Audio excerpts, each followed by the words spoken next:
জনগণের যৌক্তিক প্রত্যাশা পূরণে বদ্ধপরিকর সরকার। ডিসি সম্মেলনে প্রধানমন্ত্রী সরকারি দপ্তরে দ্রুত হয়রানিমুক্ত সেবা নিশ্চিতের নির্দেশ। বেইজিংয়ে বাংলাদেশ চীন পররাষ্ট্রমন্ত্রী দ্বিপাক্ষিক বৈঠক। বাণিজ্য, বিনিয়োগ, উন্নয়নমূলক কর্মকাণ্ডে পারস্পরিক সহযোগিতা বাড়ানোর সিদ্ধান্ত। শাপলা চত্বর হত্যাযজ্ঞ মামলায় রাজসাক্ষী হতে চান সাবেক ডিআইজি জলিল। ফের পেছালো জাহাজবাড়িতে ৯ হত্যা মামলার অভিযোগ গঠন। এবং বজ্রপাতে ৫ জেলায় ৭ জন নিহত। ২৪ ঘণ্টায় হামে ৭ প্রাণহানি। হাসপাতালে ভর্তি ১,৬৫৪ শিশু।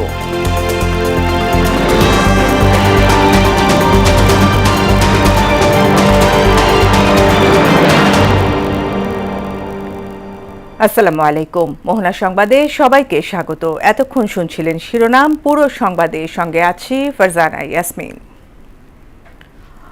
বর্তমান সরকার জনগণের সকল যৌক্তিক প্রত্যাশা সাধ্যমতো পূরণ করতে বদ্ধপরিকর বলে জানিয়েছেন প্রধানমন্ত্রী তারেক রহমান। বুধবার সন্ধ্যায় রাজধানীর চীন মৈত্রী সম্মেলন কেন্দ্রে ডিসি সম্মেলনের সমাপনী অনুষ্ঠানে একথা বলেন তিনি। সরকারি দপ্তরে দ্রুত ও হয়রানিমুক্ত সেবা নিশ্চিতের নির্দেশ দেন সরকার প্রধান। এ সময় বলেন, মানবিক ও কল্যাণকর কাজে জেলা প্রশাসকদের সার্বিক সহযোগিতা করবে সরকার। বর্তমান গণতান্ত্রিক সরকার জনগণের সকল যৌক্তিক প্রত্যাশা সাধ্যমতন পূরণ করতে বদ্ধপরিকর। এটি জনগণের প্রতি আমাদের অঙ্গীকার। আমরা কথায় কথায় বলি জনগণ রাষ্ট্রের মালিক।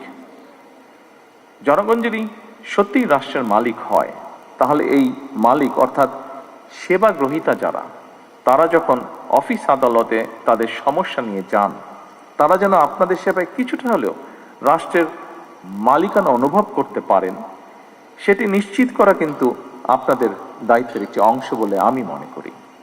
প্রশাসনকে জনমুখী করে গড়ে তুলতেই হবে আমাদের।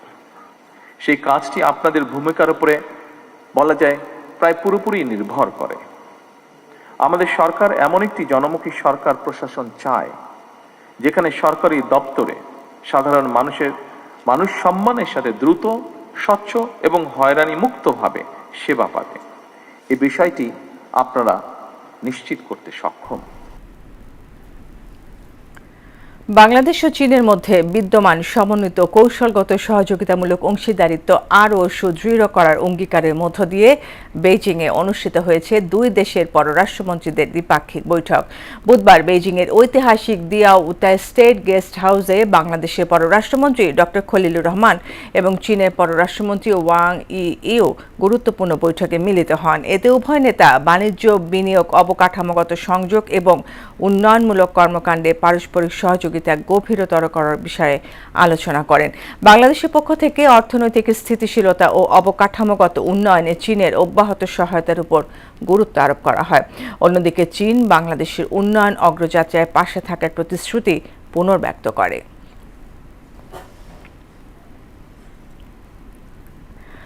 অন্তর্বর্তী সরকারের সময় হওয়া হত্যাসহ সকল রাজনৈতিক মামলার জেলা ভিত্তিক তথ্য চেয়েছে সরকার। 1 মাসের মধ্যে যাচাই বাছাই করে এগুলো স্বরাষ্ট্র মন্ত্রণালয়ে পাঠাতে জেলা প্রশাসকদের নির্দেশ দিয়েছেন স্বরাষ্ট্রমন্ত্রী সালাউদ্দিন আহমদ। বুধবার জেলা প্রশাসক সম্মেলনে এসব কথা বলেন তিনি। এছাড়া নির্বাচনের সময় রাজনৈতিক বিবেচনায় দেয়া লাইসেন্সকৃত সকল আগ্নেয়াস্ত্র ফেরত নেয়ার পাশাপাশি 10,000 অস্ত্র দ্রুত উদ্ধার এবং বাজেয়াপ্তের নির্দেশও দেওয়া হয়েছে। শামীমুজ্জামান চৌধুরী রিপোর্ট। সম্মেলনের শেষ দিন মধ্যাহ্ন বিরতির আগে জেলা প্রশাসকদের সঙ্গে বৈঠক করেন বেশ কয়েকটি মন্ত্রণালয়ের মন্ত্রী প্রতিমন্ত্রীরা। মতবিনিময় শেষে জেলা প্রশাসকদের দেয়া নানা পরামর্শ ও দিক নির্দেশনা সাংবাদিকদের কাছে তুলে ধরেন স্বরাষ্ট্রমন্ত্রী সালাউদ্দিন আহমদ। সড়ক মহাসড়কের উপরে কোন রকমের পশুর হাট অনুমতি দেওয়া হবে না। রেল লাইনের অতি সন্নিকটে কোনো পশুর হাট অনুমতি দেওয়া হবে না। তিনি বলেন, অন্তর্বর্তী সরকারের সময় করা হত্যা সহ সকল রাজনৈতিক মামলা যাচাই বাছাইয়ের নির্দেশনা দেওয়া হয়েছে। ইন্টারিম গভর্নমেন্টের সময় কিছু মামলা প্রত্যাহার করা হয়েছে, কিন্তু সেখানে কিছু কিছু মামলা, কিছু শ্রেণীর মামলা অন্তর্ভুক্ত করা হয়নি, যেমন হত্যা মামলা, অস্ত্র মামলা, নারী নির্যাতন, মাদক পাচার, মানব পাচার এই সমস্ত কিছু মামলা এই আওতাভুক্ত করা ছিল না। এর আগে জেলা প্রশাসকদের সঙ্গে মতবিনিময় সভা হয় যুব ও ক্রীড়া এবং সমাজ কল্যাণ মন্ত্রণালয়ের সঙ্গে। স্থানীয় পর্যায়ের মাঠগুলোকে খেলার উপযোগী করে গড়ে তুলতে ডিসিদের নির্দেশনা দেন ক্রীড়া প্রতিমন্ত্রী আমিনুল হক। আর সমাজ কল্যাণ প্রতিমন্ত্রী ফারজানা শারমিন বলেন, সামাজিক নিরাপত্তা বেষ্টনীর আওতায় সুবিধাভোগীদের সেবা নিশ্চিতে কমিটি গঠন করা হয়েছে। ডেভেলপমেন্ট ওয়ার্কসগুলো ইমপ্লিমেন্টেশনের মেইন টুলস কিন্তু তারা থাকেন, যেহেতু ম্যাক্সিমাম কমিটিগুলোর সভাপতি তারা থাকেন, জেলা প্রশাসক মহোদয়ও থাকেন। তো ওনাদের দায়িত্বশীলতা, ওনাদের অ্যাক্টিভিটি সব কিছুর উপর ডিপেন্ড করে যে আমাদের পরিকল্পনাগুলো কতখানি কার্যকর হচ্ছে। আমরা ইতিমধ্যে নীতিগত সিদ্ধান্ত নিয়েছি যুব এবং ক্রীড়া মন্ত্রণালয় যে আমরা মেলার জন্য বিগত সময় অনেক সময় দেখেছি যে পারমিশন দেওয়া হয়েছে মেলা করার জন্য, বাট আমি দায়িত্ব নেওয়ার পরে এখন পর্যন্ত কোনো মেলা উদযাপন করার জন্য কোনো দায়িত্ব বা কোনো পারমিশন দেওয়া হয়নি। এদিকে বায়ু দূষণ রোধে কার্যকর ব্যবস্থা গড়ে তুলতে ডিসিদের নির্দেশ দেওয়া হয়েছে পরিবেশ, বন ও জলবায়ু মন্ত্রণালয়ের পক্ষ থেকে। আর পার্বত্য অঞ্চলে শান্তি শৃঙ্খলা বজায় রাখতে জেলা প্রশাসকদের ভূমিকা চাইলেন পার্বত্য চট্টগ্রাম বিষয়ক মন্ত্রী। সার্বিক নির্দেশনা দেওয়া হয়েছে, সেভাবে স্পেসিফিক না, শান্তি শৃঙ্খলা রক্ষার জন্য যেগুলো দরকার সেগুলো বলা হয়েছে আর কি। বায়ু দূষণ কমানো বলেন, বর্জ্য ব্যবস্থাপনা বলেন, যাই আমরা বলি, এগুলি কিন্তু ওনাদের সাহায্য সহযোগিতা ছাড়া ওই স্তরে সম্ভব না। জনপ্রত্যাশা পূরণ এবং মাঠ প্রশাসনকে গতিশীল ও জনবান্ধব করতে ডিসিদের তাগিদ দিয়েছেন মন্ত্রী প্রতিমন্ত্রীরা। কার্যকর ভূমিকা রাখার জন্য আমরা সহযোগিতা চাই। শামীমুজ্জামান চৌধুরী, মোহনা সংবাদ, ঢাকা। পদ্মা ব্যারেজ প্রকল্পের বিষয়ে সরকার খুব শিগগিরই সিদ্ধান্ত নেবে বলে জানিয়েছেন পানি সম্পদ মন্ত্রী শহীদ উদ্দিন চৌধুরী আনি। তিনি বলেন, প্রকল্পটি দ্রুতই একনেকে উপস্থাপন করা হবে। বুধবার প্রধানমন্ত্রী তারেক রহমানের সঙ্গে বৈঠক শেষে এসব কথা বলেন শহীদ উদ্দিন চৌধুরী আনি। খাল খনন কর্মসূচির উদ্বোধনে সরকার প্রধান আগামী 16 মে চাঁদপুর এবং 25 মে ফেনী সফর করবেন বলেও জানান তিনি। তানজিদ ভুইয়ার প্রতিবেদন। দেশের দক্ষিণ পশ্চিমের প্রাণ গড়াই ও মধুমতি নদী। শুষ্ক মৌসুমে এখানে কমে যায় পানির প্রবাহ। সংকট মোকাবিলা ও ফারাক্কার বিরূপ প্রভাব হ্রাসে পদ্মা ব্যারেজ নির্মাণকে একমাত্র সমাধান হিসেবে দেখছে সরকার।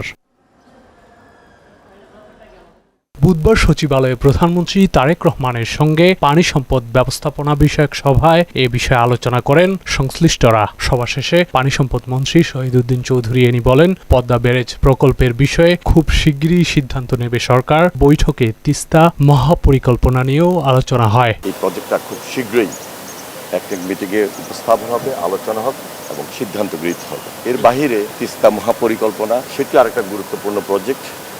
এই প্রজেক্টটি নিয়েও খুব প্রাথমিকভাবে আলোচনা হয়েছে। মাননীয় প্রধানমন্ত্রী নির্বাচনের আগে রাজশাহীতে এই প্রজেক্টটি নিয়ে কথা বলেছেন, প্রতিশ্রুতি দিয়েছেন। মন্ত্রী জানান, খাল খনন কর্মসূচি সহ জনসভায় যোগ দিতে 16 মে চাঁদপুর এবং 25 মে ফেনী যাবেন প্রধানমন্ত্রী। মাননীয় প্রধানমন্ত্রী দুইটা জেলা যাচ্ছেন, সেটা হলো চাঁদপুর এবং ফেনী। আগামী 5 বছর ব্যাপী সারা বাংলাদেশে 20,000 কিলোমিটার খাল কর্মসূচি হাতে নিয়েছি এবং সেই অনুযায়ী তিনি ইতিমধ্যে কয়েকটা জেলায় গিয়ে খাল খনন কর্মসূচি উদ্বোধন করেছেন। এদিকে প্রধানমন্ত্রীর সঙ্গে সৌজন্য সাক্ষাৎ করেন বিএনসিসির সংশ্লিষ্ট কর্মকর্তারা। বৈঠক শেষে শিক্ষামন্ত্রী জানান, নৈতিক অবক্ষয় রোধ করে সামাজিক ও পারিবারিকভাবে শিক্ষার্থীদের মূল্যবোধ সম্পন্ন মানুষ হিসেবে গড়ে তুলতে হবে। ফ্যামিলি ভ্যালুজ হোক, রিলিজিয়াস ভ্যালু হোক, এই ভ্যালুসকে এখন থেকে আপহোল্ড করতে হবে থ্রু দিস অর্গানাইজেশন। আর শিক্ষা উপদেষ্টা মাহদি আমিন বলেন, আনন্দের সঙ্গে শিক্ষার্থীরা যাতে শিক্ষা গ্রহণ করতে পারে সেই ব্যবস্থাই নিচ্ছে সরকার। এমন একটা শিক্ষা কার্যক্রম যেখানে আনন্দের সাথে উচ্চমুখর পরিবেশে আমাদের শিক্ষার্থীরা জ্ঞান অর্জন করবে, বাস্তব জীবনের জন্য তারা প্রিপেয়ার্ড হবে। সেই লক্ষ্যে আমাদের শিক্ষা ব্যবস্থাকে আমরা ভ্যালু বেস করতে চাই, প্রিন্সিপাল বেস করতে চাই, এথিক্স বেস করতে চাই, যেন তারা সুনাগরিক হিসেবে গড়ে ওঠে। শিক্ষার্থীদের সুনাগরিক হিসেবে গড়ে তুলতে বিশেষ নজর দেওয়া হচ্ছে বলেও জানান তিনি। আগামীর বাংলাদেশ বিনির্মাণে সমৃদ্ধ এবং স্বনির্ভর জাতি গঠনে তারা সক্রিয় ভূমিকা রাখতে পারে। তানজিদ ভুইয়া, মোহনা সংবাদ, ঢাকা। দেশি বিদেশে বিনিয়োগ আসার ক্ষেত্রে সরকারি সংস্থাগুলোতে কাজের ধীর গতি বড় বাধা হয়ে দাঁড়িয়েছে বলে মন্তব্য করেছেন এলজিআরডি মন্ত্রী মির্জা ফখরুল ইসলাম আলমগীর। বুধবার রাজধানীর একটি হোটেলে দাতা সংস্থার প্রতিনিধিদের সঙ্গে মতবিনিময়ে আমলাতান্ত্রিক জটিলতা কাটিয়ে সামষ্টিক অর্থনীতি এগিয়ে নেওয়ার কথা বলেন তিনি। আর জ্বালানি সংকট নিরসনে সরকারের পদক্ষেপ তুলে ধরেন প্রধানমন্ত্রীর রাজনৈতিক উপদেষ্টা মাহাদি আমিন। মনিরুল ইসলামের প্রতিবেদন।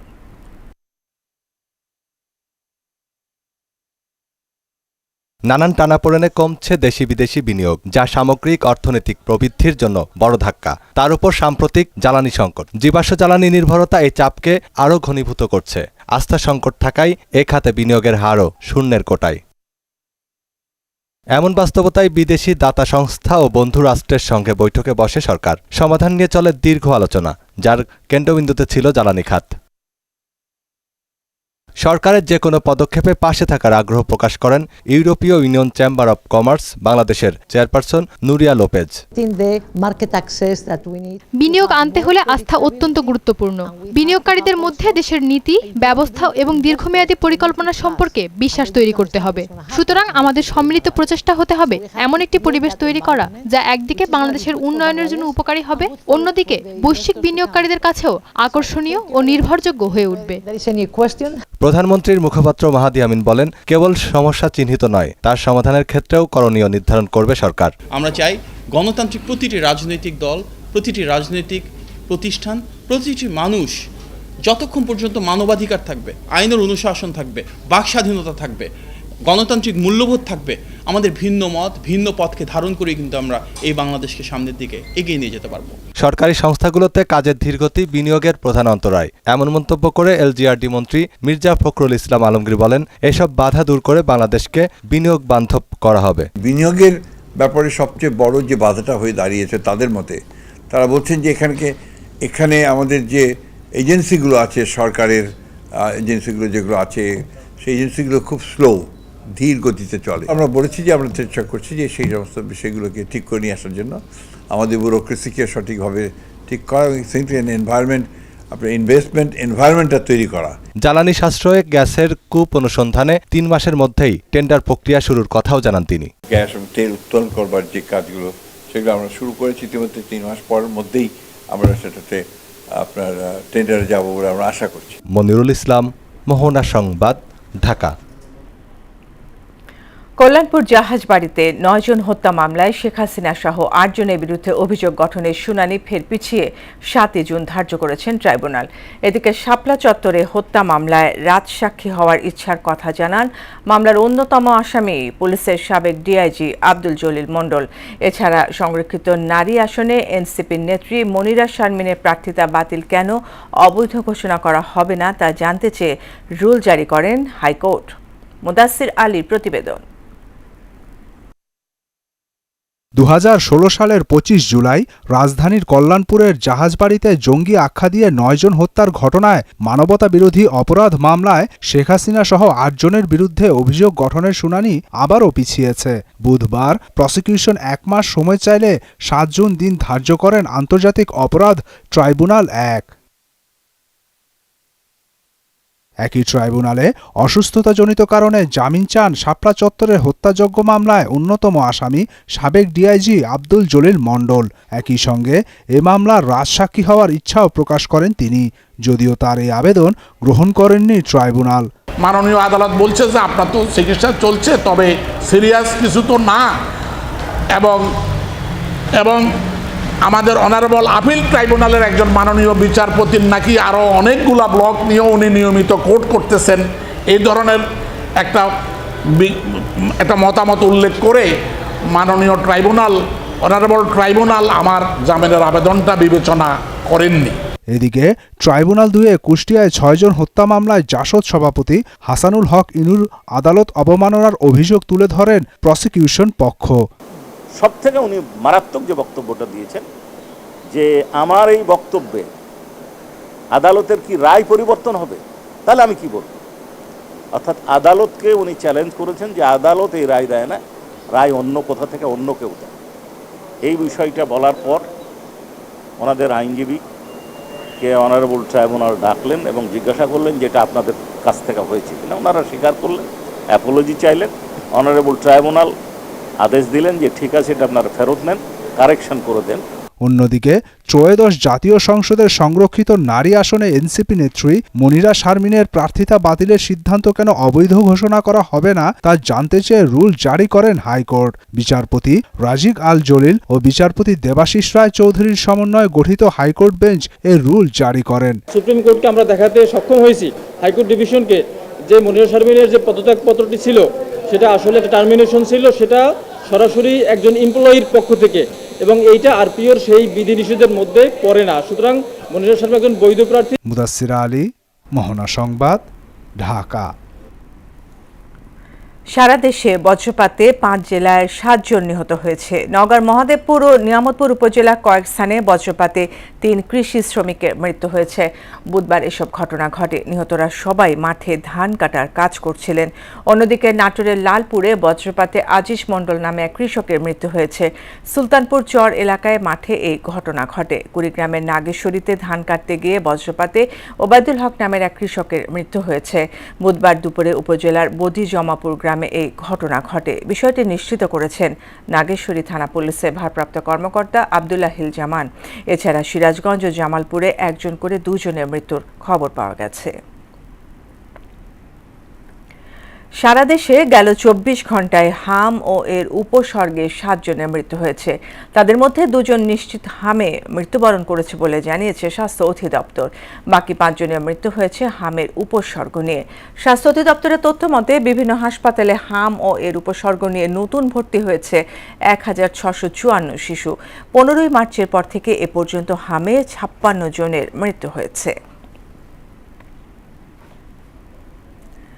মাত্র 24 দিনের ব্যবধানে দেশে সব ধরনের টিকার রেকর্ড মজুদ গড়ে তোলা হয়েছে বলে জানালেন স্বাস্থ্যমন্ত্রী সরদার সাখাওয়াত হোসেন। সবশেষ চালানে একসঙ্গে 15 লাখ ডোজ হামের টিকা দেশে এসেছে। বুধবার হযরত শাহজালাল আন্তর্জাতিক বিমানবন্দরে টিকা হস্তান্তর অনুষ্ঠান শেষে ব্রিফিংয়ে এসব কথা বলেন স্বাস্থ্যমন্ত্রী। এদিকে হাম রোগীর সংখ্যা কিছুটা কমলেও সুস্থ হওয়ার পর নিউমোনিয়া, ডায়রিয়ায় পরিস্থিতি জটিল হয়ে উঠছে। শামীম আহমেদ রাজুর সহায়তায় নাজমুল ইসলামের প্রতিবেদন।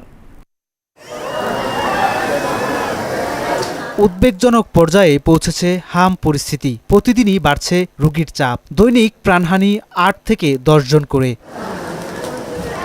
বর্তমানে হামে মৃত্যুর প্রায় 90% ঘটছে নিউমোনিয়া ও অপুষ্টিজনিত জটিলতায়। হাসপাতালগুলোতে দেখা যাচ্ছে সরাসরি হামের চেয়ে হাম পরবর্তী জটিলতা নিয়ে আক্রান্ত শিশুর সংখ্যাই বেশি।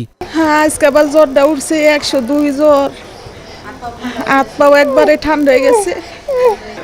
হামরোগ ভালো হয়েছে, এখন জ্বরটা কমতেছে না। পরশুদিন আনছি, এখনো কোনো পরিবর্তন দেখতেছি না। ওর হাম ধরা খাইছে, হাম ধরা খাওয়াতে এখন বেড চেঞ্জ করে দিছে। এখানে যারা আছে সব হাম রোগী। হামে সুস্থ হওয়ার 2 সপ্তাহের মধ্যে বিভিন্ন জটিল রোগে আক্রান্ত হয়ে ফের হাসপাতালে আসছে শিশুরা। তখন আবার শয্যা সংকটে বিপাকে পড়তে হচ্ছে রোগীর স্বজনদের।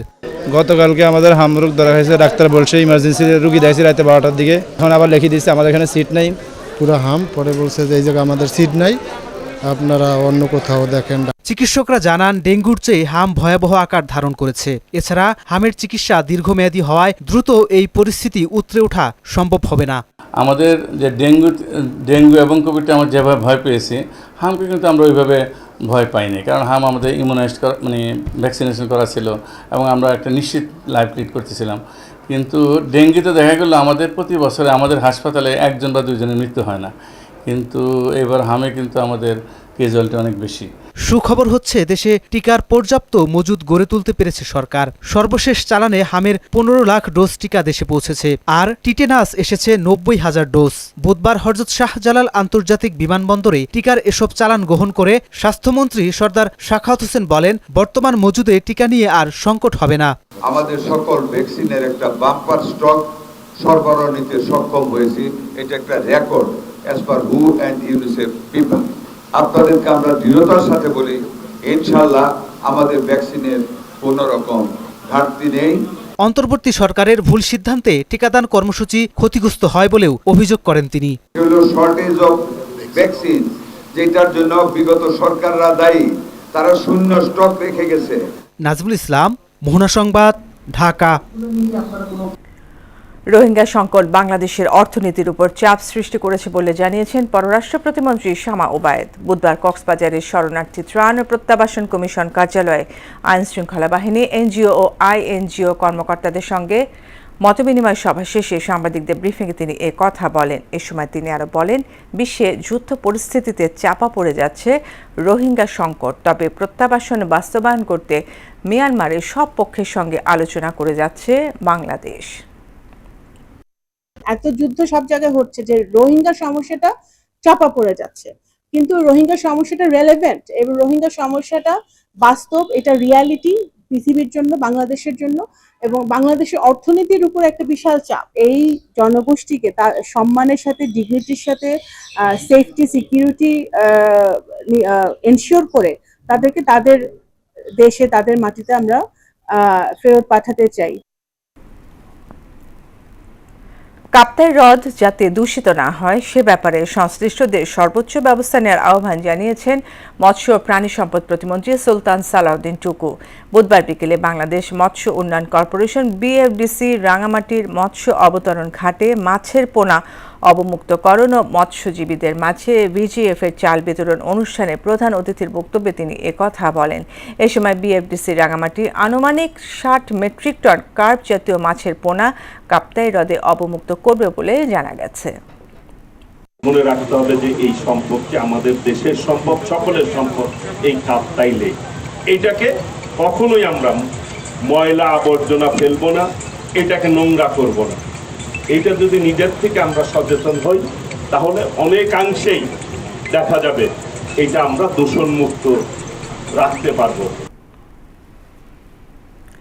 রাজধানীর উত্তরা এলাকার বিভিন্ন বারে সাম্প্রতিক অভিযান ঘিরে তৈরি হয়েছে নানা প্রশ্ন ও উদ্বেগ।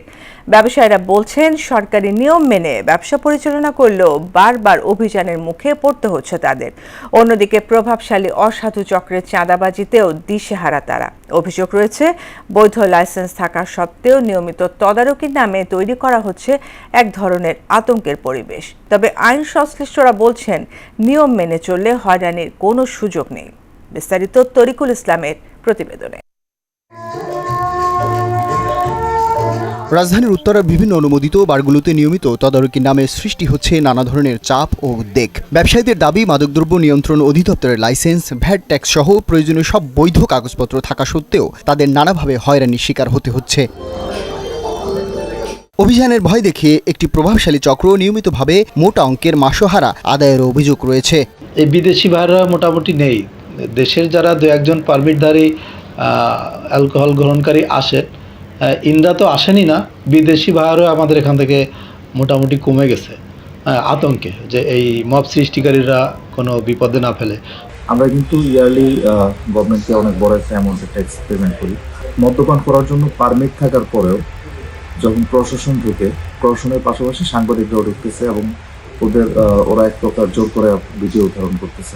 আইন বিশেষজ্ঞরা বলছেন, অপরাধ দমনে অভিযান চালানো অবশ্যই প্রয়োজন, তবে এর আড়ালে কোনো অসাধু গোষ্ঠী যেন সুযোগ নিতে না পারে সেদিকেও কঠোর নজরদারি জরুরি। যে মহাপরিচালক কর্তৃক যে অথরাইজড অফিসার রয়েছে তারা পারবেন, তাদের ক্ষমতাটাও রয়েছে, তারা ওখানে ইন্সপেকশন করতে পারবেন, তাদের যে রেজিস্ট্রি খাতা আছে সবকিছুই তারা ওখানে করতে পারবেন।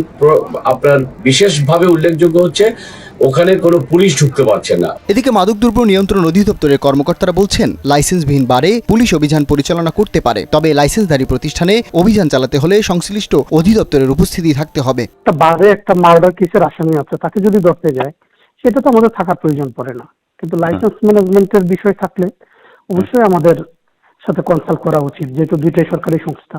বিশেষজ্ঞরা মনে করছেন, লাইসেন্সধারী প্রতিষ্ঠানে অভিযান চালানোর ক্ষেত্রে যথাযথ আইনগত প্রক্রিয়া অনুসরণ এবং স্বচ্ছতা নিশ্চিত করা জরুরি। এতে যেমন হয়রানি কমবে, তেমনি বৈধ ব্যবসারও পরিবেশ বজায় থাকবে। তরিকুল ইসলাম, মোহনা সংবাদ, ঢাকা। শেষ করব মোহনা সংবাদ, যাবার আগে শিরোনামগুলো আরও একবার।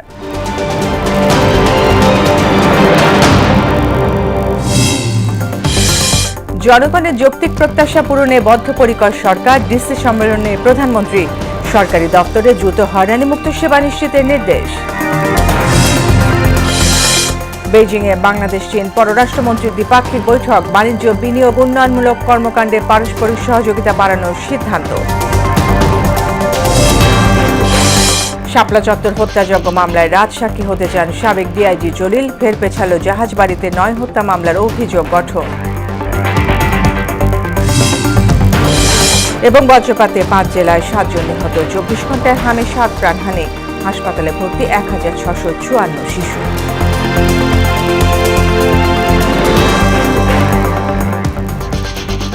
এই ছিল মোহনা সংবাদে। মোহনার সবশেষ খবর জানতে ভিজিট করুন www.mohana.tv। সংবাদ দেখতে পারেন ফেসবুক, ইউটিউবেও। এতক্ষণ সময় থাকার জন্য ধন্যবাদ সবাইকে।